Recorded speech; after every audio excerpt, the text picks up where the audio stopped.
You are listening to the e-flux podcast. Hi there, my name is Yesomi Umolu, and I'm here at e-flux with Anselm Franke and Diedrich Diederichsen. And we are here on the evening of December 5th on the occasion of a talk that we're having around the exhibition Journeys with the Initiated, which opened December 12th at e-flux and Participant here in New York. I wonder if maybe we could start with Anselm and Diedrich talking about the broader project around the work of Hubert Fichte that influenced and inspired the show here in New York. Yeah, I mean, I'm Diedrich, and I'm one of the two people, together with Anselm, who have started this project some time ago, late 2016, more or less. And it's based on the writings of this very specific German writer, Hubert Fichte. One of his projects, and this is in the center of ours, was a 19-volume book called The History of Sensitivity, which he could not finish before he died in 1986. We have selected a few works from this roman fleuve, how he used to call it,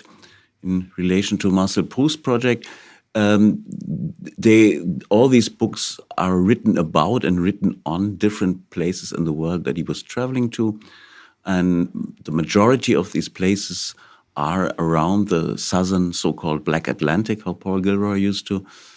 put it. And they are, some of them are more novels and others are more like studies. And we selected a few of them and translated them into the language of the places where they talk about, and asked people to respond to it with exhibitions, more or less. Yeah, so my name is Anselm, and as Diedrich explained, this is from our side very much, setting up a structure in which, in fact, quite many people are involved. So you have to imagine, first it is a collaboration institutionally between the Goethe Institutes and the HKW, the Haus der Kulturen der Welt. Then translators, translating the novels or the collected writings of each location into, first in Lisbon, Portuguese, then in Brazil, Brazilian Portuguese, in Senegal, into French, and a smaller part into Wolof, in Chile, into Spanish, and in finally New York, where we are today, one of Fichte's books, not a novel, called Glosses, into the English. Then, while these works have been translated, and they differ from, having like some 100 pages to 800 pages, we've been asking curators, sometimes curatorial teams, to group up with artists, writers, performers, to read these texts and to find their own entry point into it, to deal with what these texts might have to say some 30 years later, roughly, to them individually and to the context of the cultural, the political currency that these works might have, both in whatever positive aspects they might bear, in the sense of what one can discover in them, which is often, in fact, also some forgotten knowledge, as well as critically, because it's also embarrassing. this German guy traveling, seeking sex with other men, struggling with his own identity as a European, writing about. Yeah, as you mentioned, the book that Fichte produces in New York, or as a result of various trips to New York that he engaged with at the end of the 1970s and into the early 80s, is titled The Black City Glosses.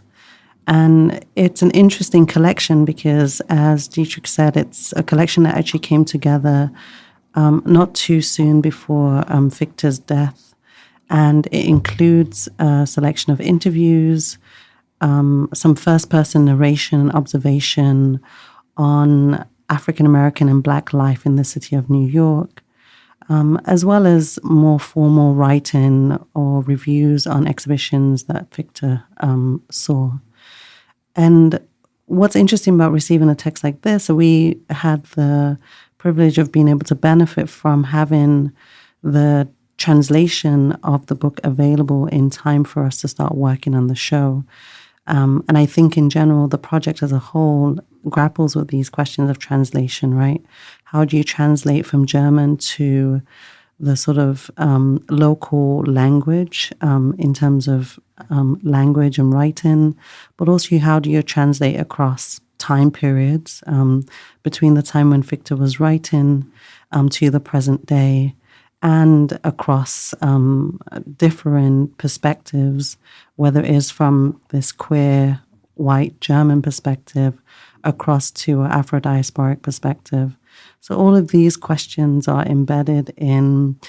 anyone's kind of reading of a selection of texts like The Black City. And for us here,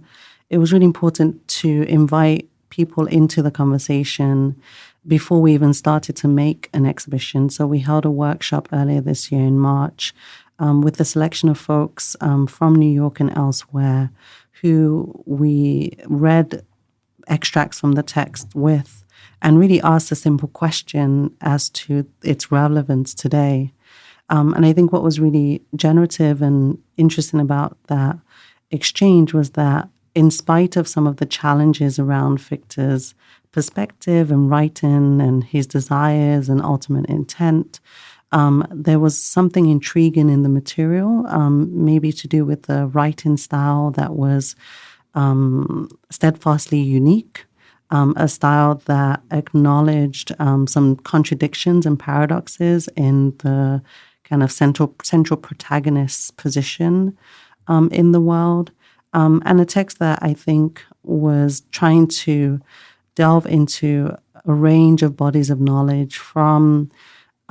African-American and Black culture to Afro-diasporic religions to thinking about how contemporary urban life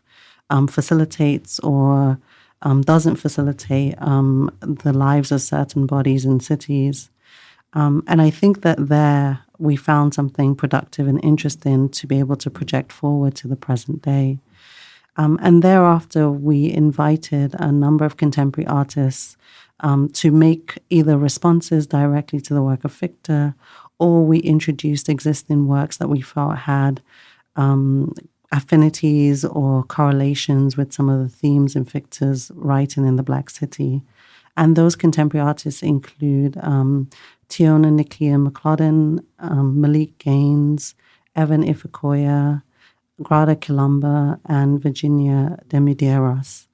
And the show that exists here in New York is across two sites, here at e-flux and then in Participant Inc.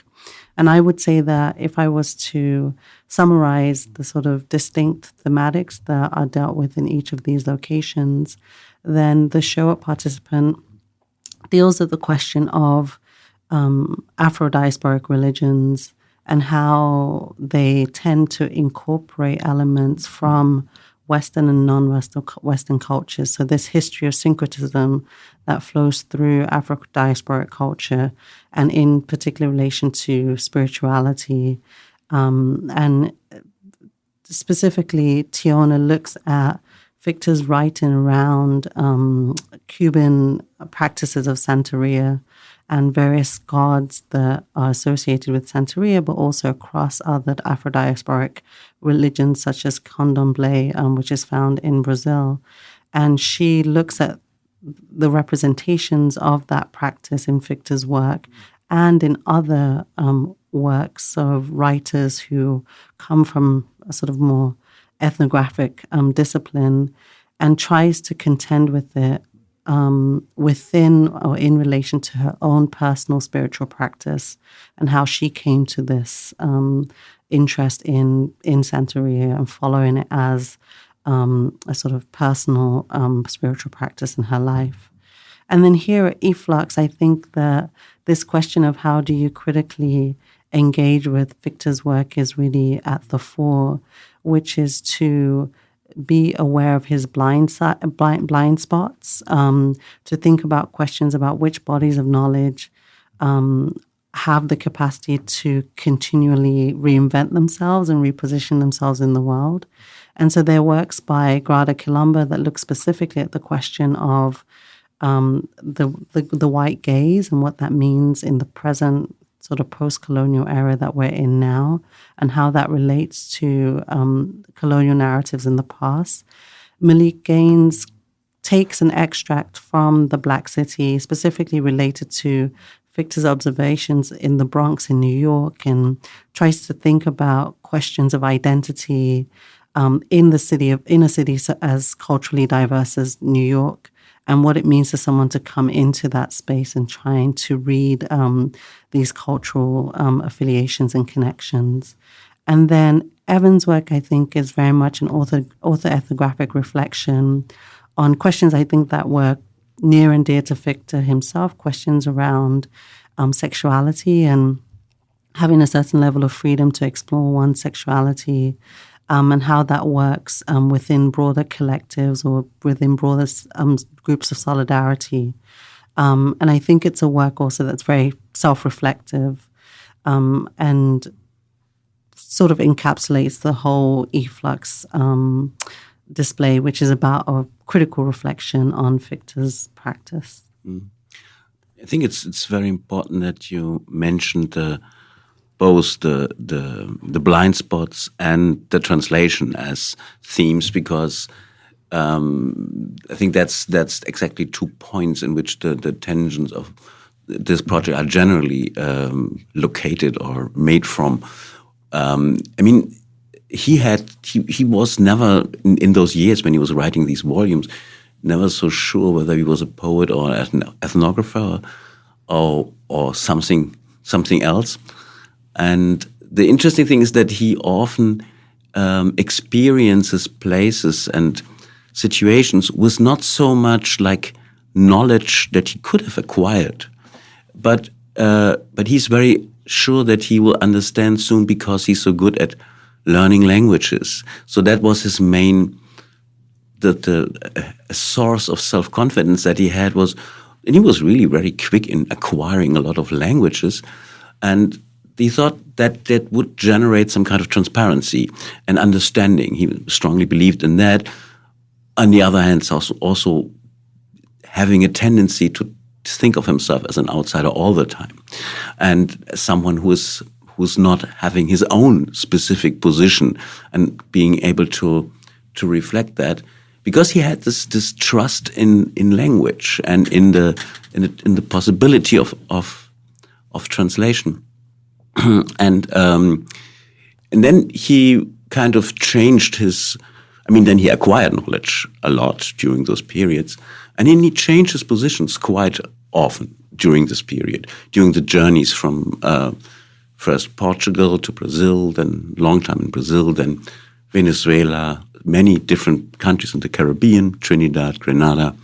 the Dominican Republic, and especially long Haiti. And then he developed the idea that New York was some kind of a urban summary of all of this, and thought of he should somehow find some kind of essence of his experiences in the city. I'm going to take one step back in order to arrive perhaps where some aspects of where both of you left is because we are also you might have recognized there's a tension in the overall project architecture between literature and the fact that then these contemporary responses are both in the form of the translated books and in the form of art exhibitions. And I think there is a specific reason from our side and our understanding of the writings of why this is particularly valuable, because it stages a tension that is somehow, that I think in the case of the book The Black City can be found already on the first page when Fichte reviews an exhibition of Haitian art. And he says it also in many other places in slightly different words, and I can't quote it quite by the word, but it's basically that the Afro-diasporic culture and its religious or spiritual rather than religious aspects for him are a paradigmatic form of art for the modern era. Like more even than a paradigmatic form, he thinks that it has solved and circumvented, even though developed under the most difficult circumstances, all the problems that modern art in its institutionalized, disciplined form is stuck in. So the kind of delimitation, debordering that contemporary art has undertaken since the 70s, if interpreted through Fichte's insistence that there is no art form that is as achieved in terms of the paradigms of the modern era as the rituals he looks at, but also the communal forms of life attached with them, I think has the potential to unsettle also problems that we are continuously faced with in the contemporary art. So the reasons why he looks at the Black Atlantic are also can be made productive as a form of looking at the possibility of really a different art history, one that is not suffering from a division in terms of all the divisions attached to the disciplinary institution of art. The division from the communal, the division from the everyday life, the division from the spiritual dimension, while at the same time he subjects all of them also to, makes them also problematic. No, so I think that I just wanted to introduce this, that his writings as a form of ethnographic poetry, as a form of literature, has a particular take also that puts the very notion of art, its status, into question. And that's why it makes sense to bring this into contact with how artists today in general are grappling also with the form of art, with its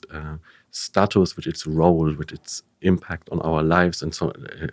a practice like Jonas, I think, is extremely paradigmatic for this in the sense that, in her work, which is very formally very precise, but it's also always in this tension and dialogue with sexual practices that become the analytical foil for other processes, and with spiritual practices that are exploding sort of the conventions of art by definition. Yeah, I think one of the things that drew me to this entire project and wanting to be part of it was the sort of paradox of Fichte's positionality in recognizing and maybe seeing affinities with the African diaspora, either through a sort of self-fashioning as someone already on the margins and wanting to find other communities within which to align himself with, or through practices that he was interested in and wanted to learn more about. So there's a recognition that happens in his work to align himself with the African diaspora and the cultural practices of the African diaspora, which to an extent, and as you read his work, there's certainly a lot of value that he sees there.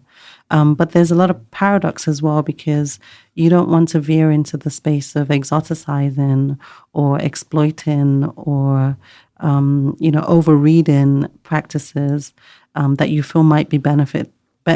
of benefit to your own reading of the world. But I think that exists not only in the work of Fichte, I would think that exists in any practice that includes forms of engagement with other cultures, right? So there has to be, whoever you are, and you kind of extend yourself into the world and try to expand your knowledge and intersect with other cultural practices, there is a sense of being paradoxically torn between valuing something and then over-exoticizing or over-valuing it, I think. But what we try to do, and what I try to do with the exhibition, is to, as you say, get to the undercurrents of Fichte's work and try to, in some ways, not ignore his white male privilege perspective, but to understand that he is working in a way that I think can find parallels in a variety of different practices, and irregardless of the identities of those individuals. So, for example, as you say, with someone like Tiana, she herself, being American, made the move to explore Afro-diasporic religions that existed mainly outside of the American context. And so even in her exploration and journey and to find that spiritual practices, she would have come into contact with this same paradox that I think Fichte would do at the same time. And I think that something that she mentions also is being introduced to certain practices through the perspective of ethnographers such as Pierre Verger or others, or people with similar practices, pseudo-ethnographic practices to Fichte, and also having to grapple with that, right? What bodies of knowledge belong to who has the right to interpret or to translate or to practice in a certain way. And this is something that, of course, she has to contend with in thinking about what are the canonical texts that ultimately brought her to Santeria as a practice, and that is rooted in the ethnographic work of some of the kind of main Western figures. And so I think that's interesting to just keep in the back of our minds in thinking about this show, is that not to move entirely towards Fichte's view of a sort of like universal Afro-diasporic aesthetic or cultural practice, but to understand that, there are these intersections of cultures that exist the world over. And here is one subsection of that through the very singular perspective of Hubert Fichte. And I think also it's like it developed during those years into different directions in relation to the aesthetic. In the early days in Brazil in 1969, when he started to become interested and involved, it was still a perspective going back and forth between a Marxist interpretation of poverty and also then kind of a neo-ethnographic fascination with the spiritual, and also with like different forms of cognition and knowledge that he like metaphorized as the Afro-American computer and things like that. And then later it turned out more and more that that he couldn't use this existing tools of either ethnography nor just this kind of poetic self-overestimation of being able to experience, of his own sensitivity, and that he would have to acquire other standards, other tools, but also other forms of communication. Among them, a more specific look at visual formation and at art forms. And one of them, I think that's also important for the New York book, is photography, and documentary as well as any kind of photography that he encountered, and also the fact that he was traveling with Leonore Mao, who was documenting parts of the research in her own photographic work. Well, thanks for listening, and hope you get to see the show here in New York. Thank you to Yesomi for accepting this, to take this on board, and to all the people that she has convinced to participate and that produced amazing works. Yeah, thank you for me too. And also, Mark, please get to see the show at e-flux and Participant Inc. And there's also a book at the English translation of The Black City that's also available now at Sternberg Press.